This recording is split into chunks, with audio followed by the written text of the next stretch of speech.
Hey everyone, Simon here with Top Tennis Training, and in this video I want to show you 5 different methods that you can use to improve your tennis at home. Now the date is March 20th, 2020, and currently we have Spain, Italy, France, and now California in lockdown. Residents have been told not to leave their homes except for emergencies and for the essential items like food and medicine, etc. Now gyms are closed, tennis clubs are closed, and people are being told to self-isolate. Hopefully this will stop the spread of the virus, but for the tennis players out there, how do we stay in shape and even improve our game at home? So this video is all about those 5 methods that you can maintain your game and even improve it. So the first one is improving your physical shape. Now it doesn't require you going to the gym, you don't have to go outside to go for long runs, you don't even need any equipment. You can do entire workouts in the comfort of your own home with just your body weight. So in the last couple of days we've been filming these body weight workouts that you can do with no equipment, no bands, no footwork, ladders, nothing. All you need is your body and your will to work hard. So I'll leave the link to those workouts below this video. All you have to do is click on those links and you'll see the entire workout series. We have 20 currently and we're going to add a few more.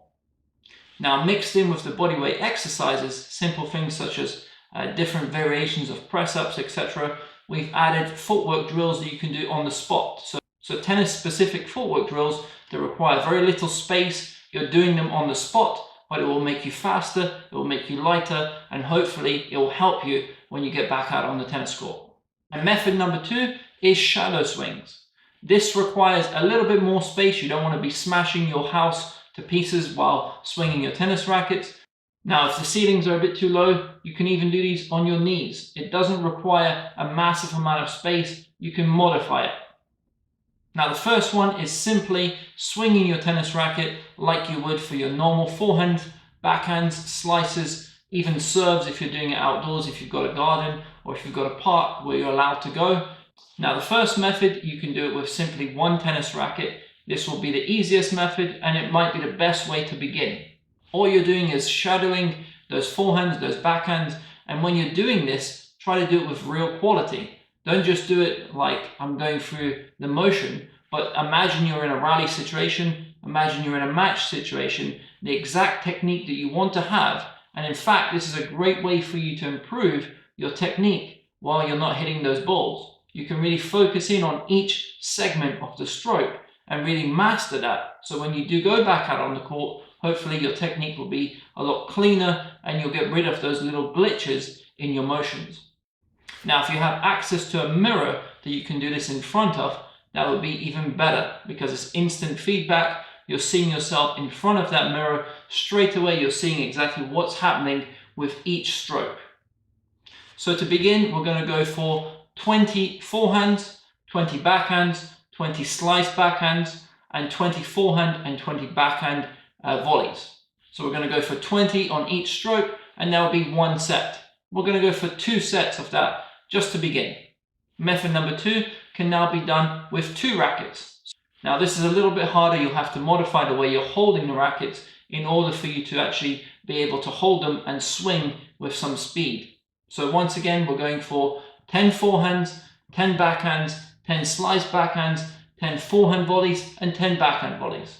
All the time you're doing a small split step, you're imagining you're in that rally position and you're really intense with that swing, early preparation and still creating that racket head speed. And method number 3 for these shadow swings is doing it off one leg.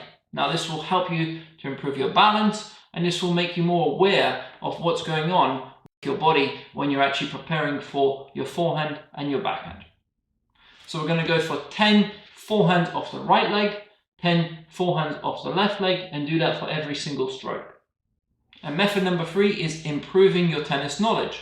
Now many of us, because we're constantly playing, we don't actually study the game. We don't take the time to just simply watch a match and analyze what's happening point by point. Or we don't study a stroke. We don't look at Federer's forehand and break it down in massive detail. Now when I was growing up, I didn't have the money to pay for a coach. So a lot of my learning was done by watching the pros, watching Federer, watching Sampras, watching Agassi, Ivanisevic, All of these players that I grew up watching, I'd study the emotions in slow motion. I'd find the match clips where they show the slow motion. It might be a slow motion backhand of Agassi, and I'd watch that clip over and over again, and I'd go out and work on it the next day and see the feedback that I get. This is a great way for you to improve your tennis knowledge and understanding of the game. Now you can do this by watching matches of the pros. You can do this watching matches of yourself if you've recorded yourself playing matches in the past. Now you can watch our videos online. That's also a great way for you to increase your tennis knowledge. If you're working on your forehand currently, go and watch our forehand playlist and you'll see the most popular lessons from the forehand. If you're working on your tactics, trying to get better understanding of strategy and the game plans, go and watch our tactics playlist. Now you could also increase your knowledge by reading tennis books. One of my personal favorites was Brad Gilbert's Winning Ugly when I was growing up. So there's many ways for you to increase your tennis knowledge even without being out on the tennis court and practicing. The fourth way that you can improve your tennis is using basic coordination drills. Now this could be as simple as simply tapping up the ball on your racket. I'll show you 3 drills that you can do on your own that require very little space. So the first drill is you have a ball in each hand and you're simply bouncing the ball on the spot, trying to catch both balls at roughly the same time. You can change the height that you're starting at. So start a little bit higher, so you're starting around waist level, and then do a few just from knee level, and that will help you to really feel that coordination between your right hand, your left hand, and not tracking the ball, not tracking one specific ball. You're trying to keep your eyes in between the middle of both balls, and that will help you to be able to catch both at the same time. The second drill is now you have a tennis racket in one hand. So let's start with your right hand if you're a right-handed player. You're bouncing the ball up in the air with your right hand and you're dribbling the ball with your left hand on the spot. So your left hand is bouncing the ball and your right hand is hitting the ball off the strings. Go for 20 of those in a row, so 20 ball taps and 20 catching with the left hand, and then swap over and do your non-dominant hand as well. The third drill is now you're standing in front of a wall and you're going to try to catch both balls at the same time. So I'm releasing both balls at the same time and I'm trying to catch them. You can start off with a bounce and then progress to no bounce. And method number 5 for improving your tennis at home is using visualization.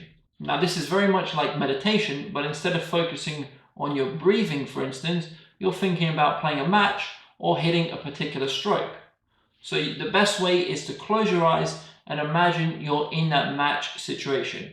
Imagine how you're starting the match. Imagine how you're building points. So really feel exactly what it feels like when you're out on the tennis court playing a match. Let those same emotions come into you. So you've got that fear, you've got that nervousness, you've got that tightness, but you've also got that excitement, and you're imagining how you're building those points. So to begin, all you're going to do is imagine the first 2 games of a match, and this could be against a particular opponent that you've played in the past, or someone that you're likely to face in the near future, and the last 2 games. So you're winning 4 games, the first 2 games and the last 2 games. Point by point, you're imagining how you're setting up the point. Let's say you're hitting your serve out wide, they've returned it into the middle of the court, and you're hitting your forehand into the weakness and approaching the net to finish off with a volley. So play each shot as if you're really in that match. So all you're doing is imagining those first 2 games, point by point. Let yourself imagine even picking up the balls, how you're feeling before the point, when you're walking towards your towel to wipe off your sweat. All of these emotions, let them come into you. And then the last 2 games as well. And allow yourself to have those same emotions as if you're winning a real match. When you've won a real match, especially a close one or a big final or whatever it is, you're feeling that excitement, that happiness, that joy, that satisfaction that you've conquered the opponent, that you've won the tournament, etc. So a quick recap, we have number 1, which is home workouts that will improve your tennis, that will improve your fitness, and you'll need no equipment for these. Number 2, shadow swings. Number 3, increasing your tennis knowledge. Number 4, coordination drills. And number 5, using visualization, improving your mind. If you have the ability to get a ball machine or a tennis wall, this is also a great way for you to improve your game. You can go out on the court, practice serves, do your footwork drills on the tennis court if you still have access to a tennis court. You could also practice against the wall if you have enough space, and a ball machine would be the perfect practice partner in times like this. Now, if you want more tips on how to work out on a practice wall, or if you want drills that you can do on the ball machine, I'll leave a link to 2 of our other videos below this one, so you can go and check out the wall video and the ball machine video. Now, if you've enjoyed this video, give it a thumbs up, subscribe to the channel if you haven't done so already, and click on the notification bell so you get our latest videos as soon as we release them. If you want more information about any of our courses, I'll leave the link below this video. You can go and check them out. I'll also leave the link for the home workouts below this video. So signing off, Simon from TTT, all the best and see you soon. Stay safe, guys.